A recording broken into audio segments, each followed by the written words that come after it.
Good afternoon, ladies and gentlemen. Shalom. I'm David Mencer, Israeli Government Spokesman. Today is Wednesday, the 22nd of May, 2024, day 229 of the October 7th war.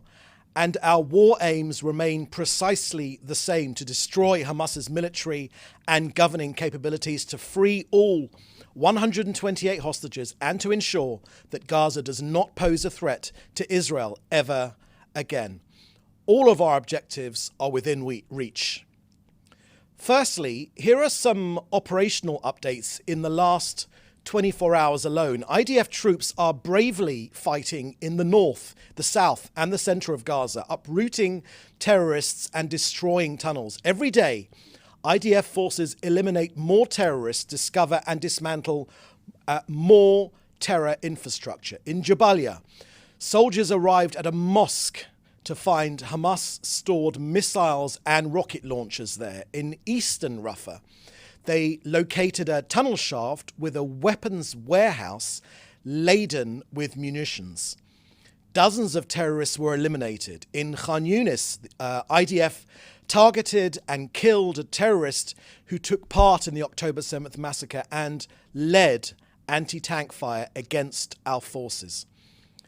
And to nobody's surprise, well, that's if you've been following the pattern, our troops discovered a Hamas military compound located inside an UNRWA school. Yes, that's right, inside an UNRWA school. UNRWA, who we are constantly advised to continue working with. And while Hamas terrorists keep using civilian structures and human beings as their shields for their protection, some European countries have decided to incentivize these same sick methods of war. As you might have heard, Ireland, Norway, and Spain have decided to reward the terrorists of Hamas with the prize of recognizing a Palestinian state. It is certainly not lost on Israelis and Jews the world over that these same three countries also chose to remain neutral in World War II. Seems like they didn't mature to realize that history remembers the appeasers, and now they are giving a prize to the rapists and the murderers who are still holding our stolen people in captivity.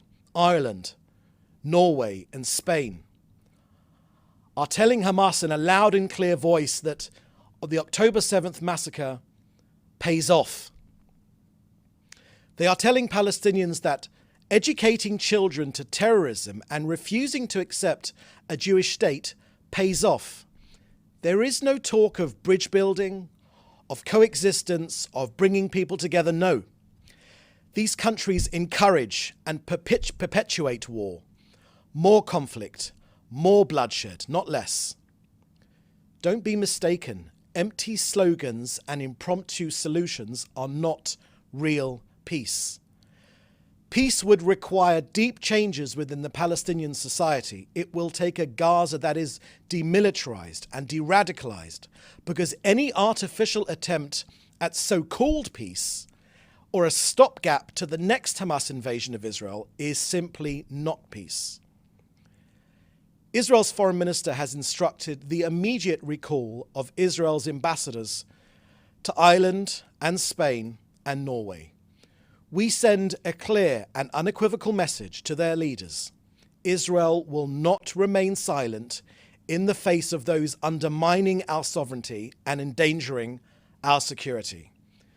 This Irish, Norwegian, Spanish folly does not deter us. Their response to the worst killing, the worst day of Jew killing since the Holocaust, is to reward the terrorists. You know, like some bizarre, devilish mirroring of history, when the State of Israel was established, after only 11 minutes, the United States was the very first country in the world to recognize Israel on May 14th, 1948, by President Harry Truman. Today, Hamas was the first to welcome Spain, Norway, and Ireland announcement. Hamas commits genocide against my people.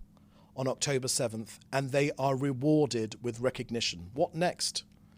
Might Norway recognize ISIS? They have recognized a state that promotes hate, racism, and anti-Semitism in its curriculum. Ireland has form, of course. None of us forget that Ireland signed the Book of Condolence when Hitler himself killed himself. Next, I want to draw your attention to what the Prime Minister said overnight on CNN. After making the point about 500,000 tons of aid that have gone into Gaza, the almost 30,000 trucks brimming with food, medicine, water, shelter, that's 300 football stadiums full of aid that have gone in. Indeed, 462 trucks just yesterday. The Prime Minister dealt with the charge of malnutrition in Gaza. The Prime Minister said, quote, "They talk about 23 or 30 cases of malnutrition in a population of 2 million. The United States in 2022 had 20,000 deaths for malnutrition. That's 3 times more than in Gaza." So this is completely false. It's the kind of slander that has been leveled against the Jewish people for ages, and it's renewed now again against the Jewish state. It was false then, and it's false now. End quote. Next, in terms of the post-war plan, the Prime Minister shared his 3-point plan and said, quote, "The day after Hamas is the day after Hamas. We have to get rid of Hamas. Otherwise, there's no future for Gaza, no future for peace, and it'll be a tremendous victory for not only Hamas, but for the Iran terror axis that backs it and organizes it, together with Hezbollah and the Houthis and other terrorist organizations. Rafah is the last stronghold of the Hamas terrorist battalions. We will defeat them, and that will end the intense part of the fighting." End quote.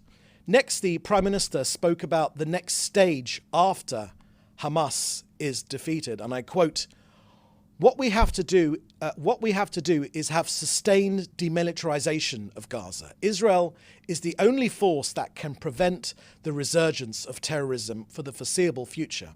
At the same time, we want a civilian administration that is run by Gazans who are neither Hamas nor committed to our destruction.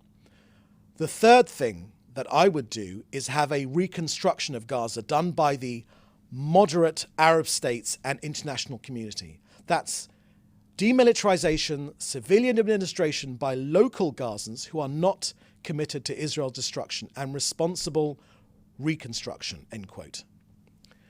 So in response to those that want to put a Palestinian Authority into Gaza, the Prime Minister reminded that the Palestinian Authority still teaches its children to seek the destruction of Israel, and it still pays terrorists. It pays terrorists monthly stipends, the infamous pay for slay policy. The more Jews they kill, the more they pay.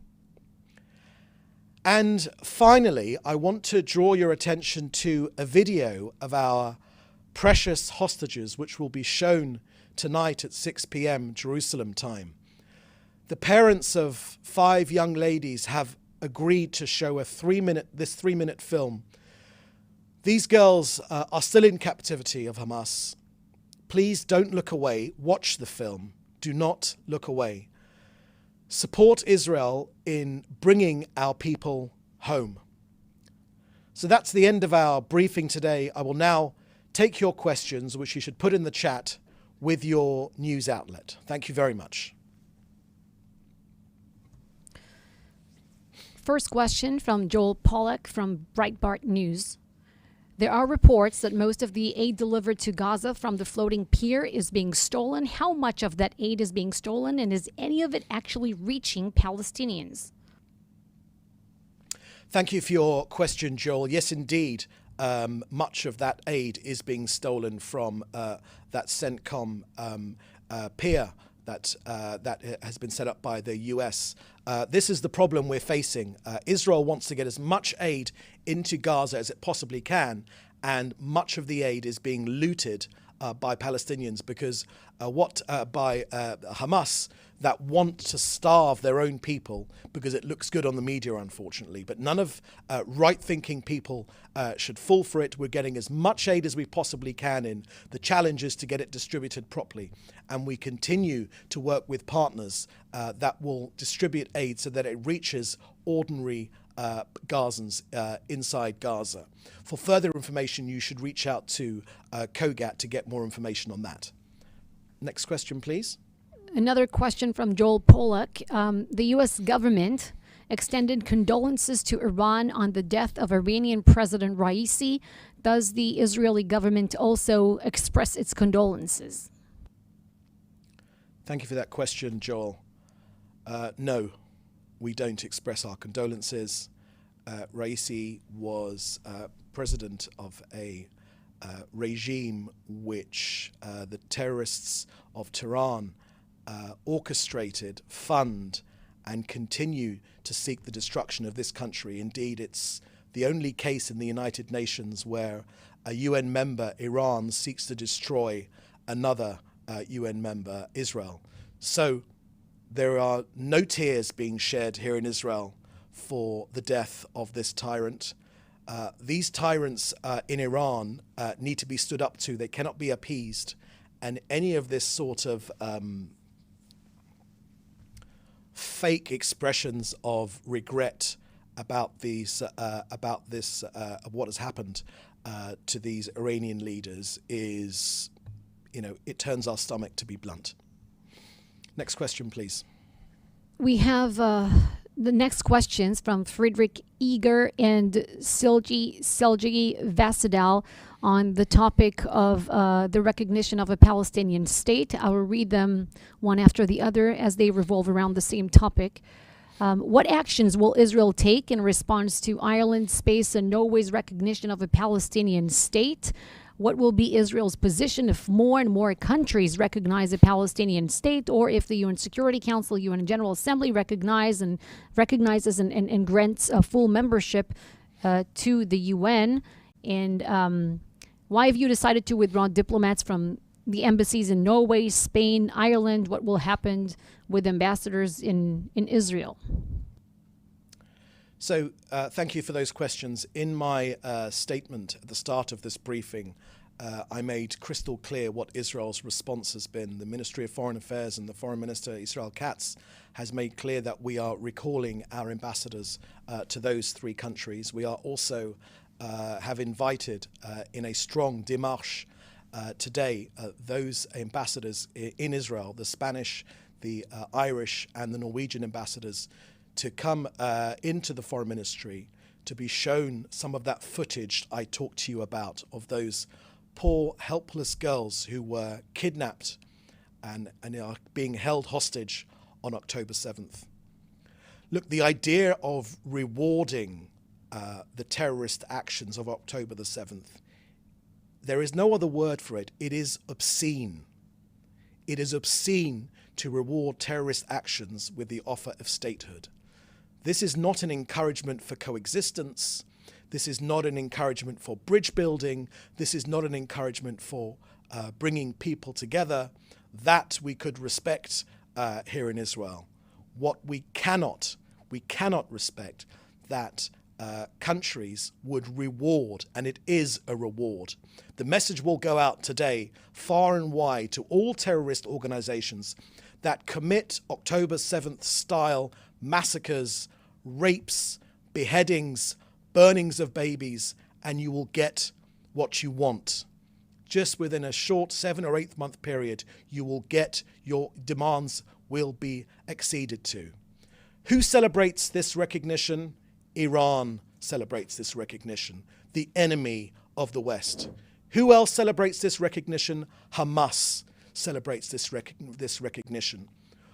What can the dastardly leaders of Hamas in their terror tunnels be thinking right now? They're thinking right now, we have no reason to return these poor hostages, our 128 stolen people. We've got no reason to send them back to Israel, both the dead and the live ones. Why should we? Because our actions have been rewarded. Our terrorist actions, our inhumane actions have been rewarded in this sick recognition. This recognition is obscene, and Israel stands wholeheartedly against it. Next question, please. We have two more questions. I'll take this one from David Clement from the News Forum in Canada first. He says, both Canada's Prime Minister and Foreign Affairs Minister have said that they respect the independence of the ICC. Should they respect the decision of the ICC if it proceeds with warrants against Prime Minister Netanyahu and Defense Minister Gallant? So the Prime Minister has made clear over the last 24 hours that any right-thinking country should not bow to this sort of perverse arrest warrant if it is indeed granted by the ICC.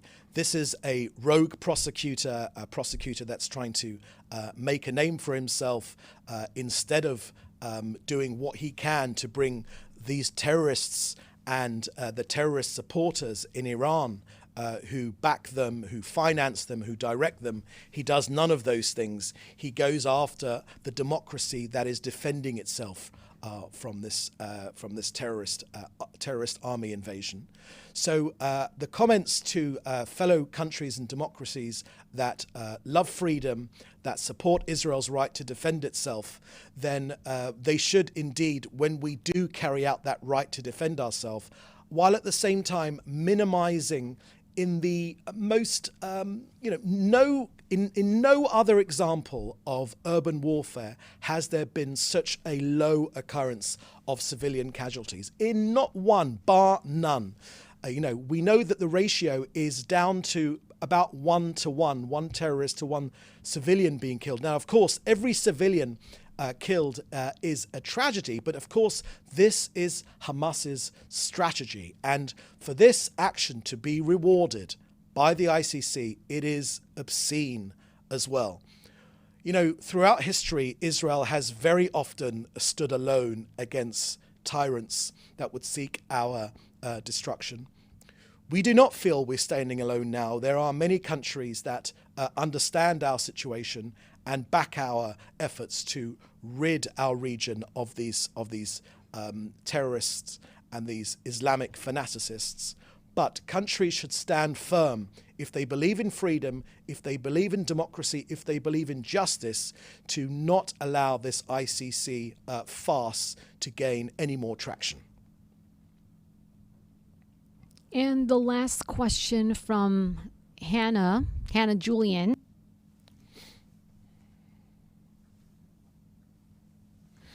Homefront Command has declared Mount Meron as a closed military zone until next Monday, and the mayor of Tiberias has likewise closed Rabbi Akiva's tomb for the same reason, concerned that any large gathering of Jews would present an attractive target for Hezbollah missile fire.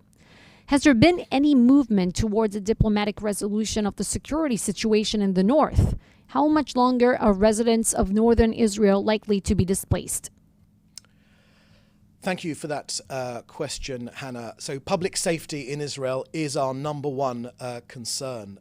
The plight of more than 60,000 residents of the north that have been displaced from their homes in the north of Israel is one of the aspects of our war against Hamas and Hezbollah that has not been talked about much in the international media.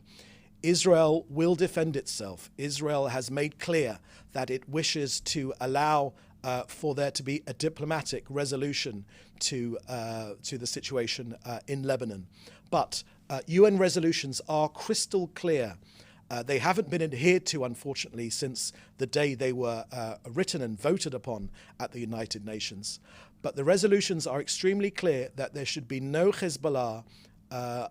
They should be behind the Litani River. We want there to be a diplomatic resolution, but if there is not, then we will employ the same tactics that we've employed to destroy Hamas. We will deploy them in the north as well. This country will be defended. Any other questions? No? Great. Thank you very much. We'll have the next briefing tomorrow at the same time. In the meantime, please do stay safe, and thank you for joining us. Bye-bye. Thanks for watching. Drop a comment below. Don't forget to like, share, and hit subscribe to stay updated with our latest content. Until next time, stay informed and inspired. This is Dejobnik signing off.